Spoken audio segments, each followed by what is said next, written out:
Kidnapped by Robert Louis Stevenson. Chapter 17. The Death of the Red Fox. The next day Mr. Henderland found for me a man who had a boat of his own, and was to cross the Linney Loch that afternoon into Appin, fishing. Him he prevailed on to take me, for he was one of his flock, and in this way I saved a long day's travel, and the price of the 2 public ferries I must otherwise have passed. It was near noon before we set out, a dark day with clouds, and the sun shining upon little patches. The sea was here very deep and still, and had scarce a wave upon it, so that I must put the water to my lips before I could believe it to be truly salt. The mountains on either side were high, rough, and barren, very black and gloomy in the shadow of the clouds, but all silver-laced with little watercourses where the sun shone upon them. It seemed a hard country, this of Appin, for people to care as much about as Alan did. There was but one thing to mention. A little after we had started, the sun shone upon a little moving clump of scarlet close in along the waterside to the north. It was much of the same red as soldiers' coats. Every now and then, too, there came little sparks and lightnings, as though the sun had struck upon bright steel. I asked my boatman what it should be, and he answered he supposed it was some of the red soldiers coming from Fort William into Appin, against the poor tenantry of the country. Well, it was a sad sight to me, and whether it was because of my thoughts of Alan, or from something prophetic in my bosom, although this was but the second time I had seen King George's troops, I had no good will to them. At last we came so near the point of land at the entering in of Loch Leven that I begged to be set on shore. My boatman, who was an honest fellow and mindful of his promise to the catechist, would fain have carried me on to Ballacoolish, but as this was to take me farther from my secret destination, I insisted, and was set on shore at last under the wood of Lettermore, or Lettervore, as I have heard it both ways, in Alan's country of Appin. This was a wood of birches growing on a steep craggy side of a mountain that overhung the loch. It had many openings and ferny howes, and a road or bridle track ran north and south through the midst of it, by the edge of which, where was a spring, I sat down to eat some oat bread of Mr. Henderland's, and think upon my situation. Here I was not only troubled by a cloud of stinging midges, but far more by the doubts of my mind. What I ought to do, why I was going to join myself with an outlaw and a would-be murderer like Alan, whether I should not be acting more like a man of sense, to tramp back to the south country direct, by my own guidance and at my own charges, and what Mr. Campbell or even Mr. Henderland would think of me if they should learn my folly and presumption. These were the doubts that now began to come in on me stronger than ever.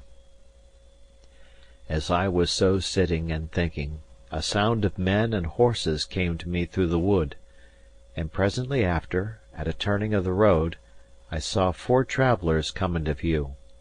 The way was in this part so rough and narrow that they came single and led their horses by the reins. The first was a great red-headed gentleman, of an imperious and flushed face, who carried his hat in his hand, and fanned himself, for he was in a breathing heat. The second, by his decent black garb and white wig, I correctly took to be a lawyer. The third was a servant, and wore some part of his clothes in tartan, which showed that his master was of a Highland family, and either an outlaw, or else in singular good odour with the government, since the wearing of tartan was against the act. If I had been better versed in these things, I would have known the tartan to be of the Argyle or Campbell colours.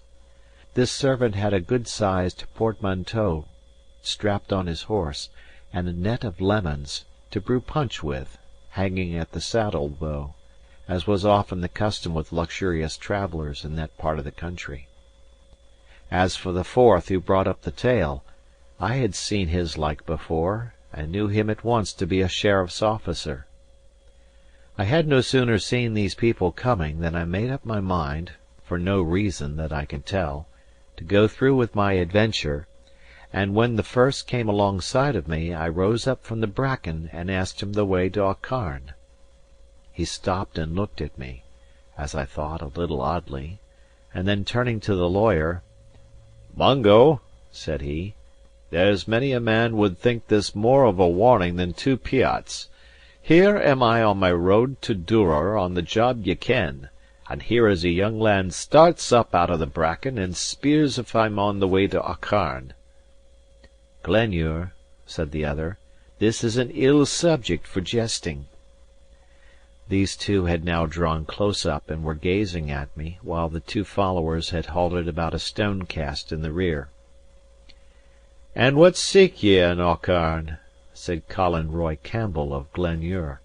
Him they called the Red Fox, for it was he that I had stopped. "The man that lives there," said I. "James of the Glens," says Glenure, musingly; and then to the lawyer, "Is he gathering his people, think ye?" "Anyway," says the lawyer, "we shall do better to bide where we are, and let the soldiers rally us." "If you are concerned for me," said I am neither of his people nor yours, but an honest subject of King George, owing no man and fearing no man." "Why, very well said," replies the factor. "But if I may make so bold as ask, what does this honest man so far from his country? And why does he come seeking the brother of Ardshiel?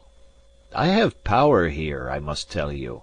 I am king's factor upon several of these estates, and have 12 files of soldiers at my back." "I have heard a waif word in the country," said I, a little nettled, "that you were a hard man to drive." He still kept looking at me, as if in doubt. "Well," said he, at last, "your tongue is bold, but I am no unfriend to plainness. If ye had asked me the way to the door of James Stewart on any other day but this, I would have set ye right and bidden ye God speed. But to-day, Mungo?" And he turned again to look at the lawyer. But just as he turned there came the shot of a firelock from higher up the hill, and with the very sound of it, Glenure fell upon the road. "Oh, I'm dead!" he cried, several times over.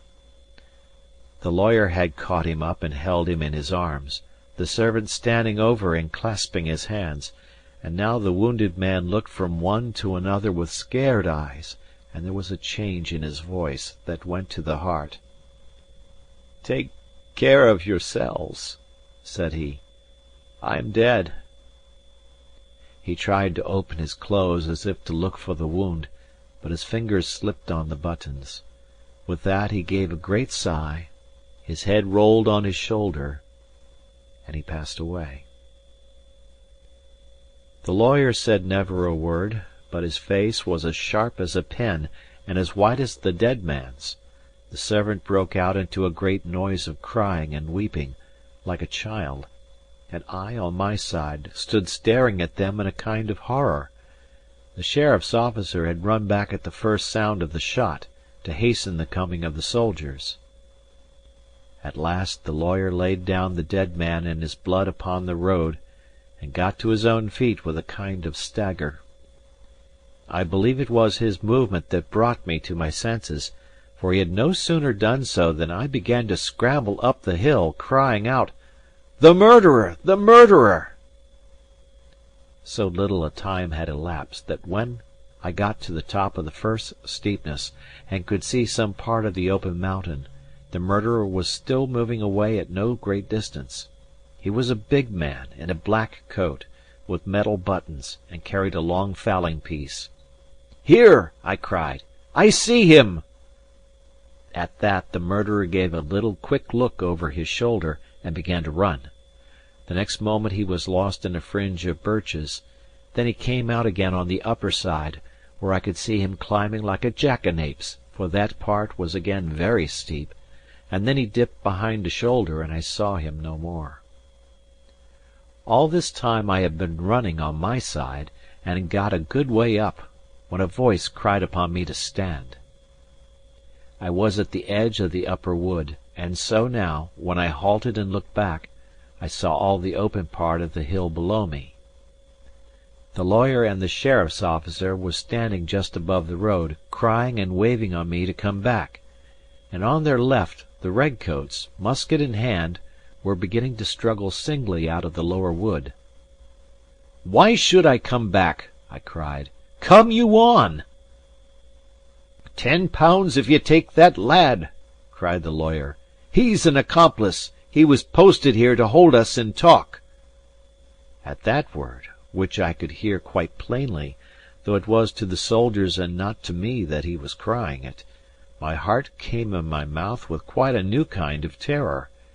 Indeed, it is one thing to stand the danger of your life, and quite another to run the peril of both life and character.